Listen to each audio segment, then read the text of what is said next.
Welcome back, I'm Sean. We've first seen a screen on earbuds cases with the JBL Tour Pro 2, which is really awesome but really expensive. If you want a budget alternative, maybe this is the one. So let's check it out. So the T56 ANC today was sent over to me by Awei for a review, but this is not a sponsored post and my review is based on my honest and unbiased opinion. And if you're new here, please consider subscribing to the channel and ring the notification bell so you won't miss any future tech reviews. So the Awei T56 ANC is the budget answer to JBL's premium Tour Pro 2, which is $250 earbuds, and the Awei addresses that and gives you a screen for it at 10 times cheaper price at only 26 bucks or about 122 Malaysia ringgit. So what we want to know is how good these are and whether they are worth your time and money, and if you're interested in buying one, do check out my links below. So with that said, the most obvious thing about these earbuds is definitely the screen at the front here, and I think Awei did a great job in implementation because the connection between the case as well as the earbuds is pretty solid, and in terms of connectivity and controls, I've never once lost connection between the case and the earbud. So the screen that you get at the front of the earbuds is also really high resolution and it looks great as well, and it's also really sharp. So the only thing that I don't like about this screen is the inconsistency in font that they use. Some title are cap, some title, like for example, if you see the music here, it's in this font, and the on-screen time is not all caps and it's in a different font, and so on and so forth. So like this one is in all caps and a different font as well, so that's not the coolest thing. And if you're familiar with what JBL is offering, you can see that whatever Awei have here is creepily identical to the JBL's color, look and feel, layout, style, everything is really similar. So before we dive into the screen, this earbuds here comes with a very basic plastic matte case and it is very easily scratched. So I tried to put this in my bag and I'm not too sure whether you can see, but there are micro scratches all around the case. So I tried to use this as more real world situation, put it in my bag, put it in my pocket, and you can see that it does get scratched easily. And at the top of the case is the Awei branding there, and you get a Type-C charging port at the bottom of the case, as well as a button to wake up the screen or to put the earbuds into pairing mode. So the lid here is nice because it uses a friction mechanism to hold it in place, and inside you're gonna get your earbuds as a standard AirPods Pro style ear tips, since this is an ANC earbuds. So on the earbuds itself, you're mainly gonna get a matte body overall and a glossy stem with the Awei branding there, as well as an LED at the top of the touch sensor surface. So there is no in-ear detection sensor found on these earbuds, and there is also no multi-point connectivity with these earbuds as well. So the screen that we have here, although very similar to JBL, is actually very convenient. So you get to control your music, your screen on time, your earbuds volume, your ANC controls, your EQ setting, the screen brightness, your lock wallpaper, your spacious sound, which allows you to change from music to gaming mode or to movie mode.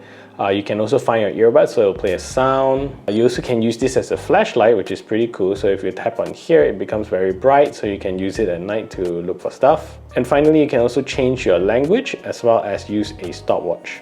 And that's pretty much all the features you get on this screen. So from a battery standpoint, this isn't that impressive, and it comes with a mere 5 hours and 43 additional hours without ANC. You do get quite a big charge capacity in the case according to Awei, but a very small earbuds capacity. And with ANC on, you can expect 30% less longevity, so probably around 3 to 4 hours when you have ANC on.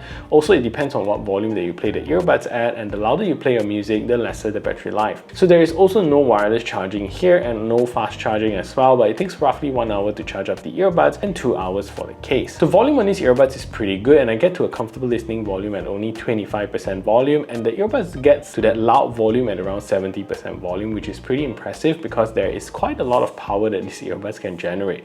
So one thing that I absolutely dislike is the prompt volume, because from the moment the earbuds turn on, all the prompts is like at max volume regardless what volume of music that you're playing at. So it's really loud and intrusive, and it kind of hurts my ears. So anything like from connecting the earbuds, changing the ANC modes, or changing into gaming mode, movie mode, it will keep announcing at that maximum volume. ANC off, transparent mode, ANC mode, game mode, film mode, music mode. Fortunately, over the course of your listening, if you're not changing those settings, it doesn't announce anything, which is still good. So the earbuds also comes with a pretty up-to-date chipset and pretty good features as well, coming in with a Bluetooth 5.4 chipset, but you do get AAC and SBC codec with this, so at least you know that you're getting decent bit rates with this earbuds. So the earbuds also comes with an IPX6 water resistant rating, so you'll be able to get good sweat and rain protection with this, and you can also use it in the gym or use it when you're out running and it starts to rain. So you do get a mono connectivity capability with this earbud, so you can use these earbuds either side with no problems. However, every time you put either side of the earbuds back into the case, it will stop playing and you will need to toggle to play it again. And there is also no app support for these earbuds from Awei, and finally there is no multi-point connectivity with these earbuds. So ANC Performance with these earbuds is basic at best, and you're mainly getting slight volume reduction in environmental noise rather than a full-on noise cancellation, so you should tune your expectations to know that what you're getting yourself into. So starting with the airplane cabin noise and road noise test, these earbuds generally lowers the volume of your environment about 50%. It's not the best in cancelling those engine noises, but if you're playing music loud enough, it does mask it, but with regular volume, you're still going to hear it come through. So when it comes to the cafe noise test, the earbud struggles here more and manages to lower down the volume by roughly 40% only, and you still hear a lot of that cafe noise coming through, humans talking, people talking. So this is where even playing music can't really mask out unless you play it really loud. I even tried using this in my quiet office with colleagues talking next to me, and I can still hear them pretty clearly. And transparency mode here is quite awesome, where it amplifies a lot of the environmental noise, and you're gonna get that superhuman feeling where typing on your mechanical keyboard actually sounds really loud. So overall, I'm giving the Awei T56 ANC and ANC Performance of 6.9 out of 10. So let's talk about the sound signature with the normal EQ, and the earbuds is definitely sounding more towards that basic sound quality in the spectrum of sound quality. So at this price point, you're getting the convenience of that screen predominantly, because you definitely can find really good sounding earbuds at the price range of 25 bucks. So the sound signature here is pretty full, and if you don't focus too much or expect too much from it, then you're probably gonna enjoy them. So the sound quality does sound a little bit like radio quality, meaning you're not going to get lots of resolution with this earbud. Surprisingly, when putting the earbuds through the sub-bass test, it does really well with generating all the sub-bass notes in doing it right. However, the earbuds gets overemphasis on the bass notes and kind of pulls down a lot on the other frequency. So mids here is okay, it's nothing to shout about, and have that kind of muffled recessed sound signature. Maybe it's your thing if you prefer that V-shaped signature.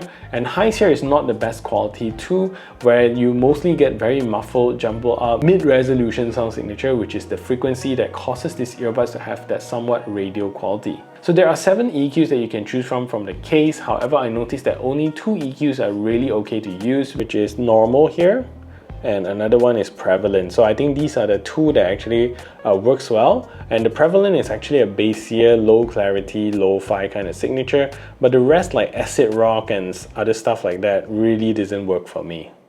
So this is a test to see if the Awei T56 ANC is a good earbud for making phone calls. So this is me speaking in a relatively quiet environment, and this is the call quality that you can expect. So what I'm going to do now is to turn on a simulated background noise so you can hear a difference.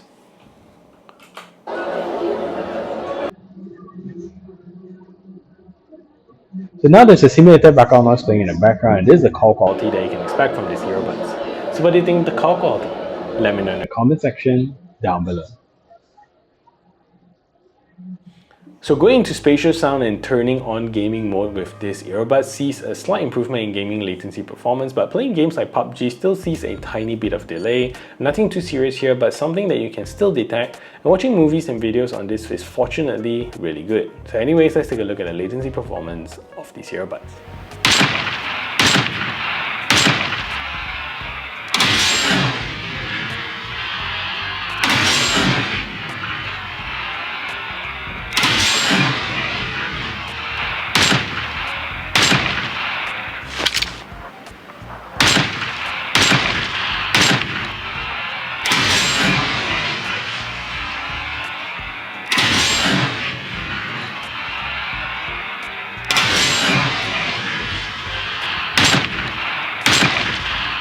So I'm not going to be faulting these earbuds too much, and I know that the sound signature is something quite personal and some might like this kind of sound signature, but the main proposition of these earbuds is definitely that screen on the case. And if it's something that you're comparing with what JBL is offering, then I think this is a fantastic alternative and very well executed as well. Especially at this price point of 25 bucks, I think this is a good option to consider. So that is it for this review. If you find this video helpful, smash the thumbs up button, share this video everywhere, and if you haven't yet subscribed, do consider subscribing, and I'll see you in the next video.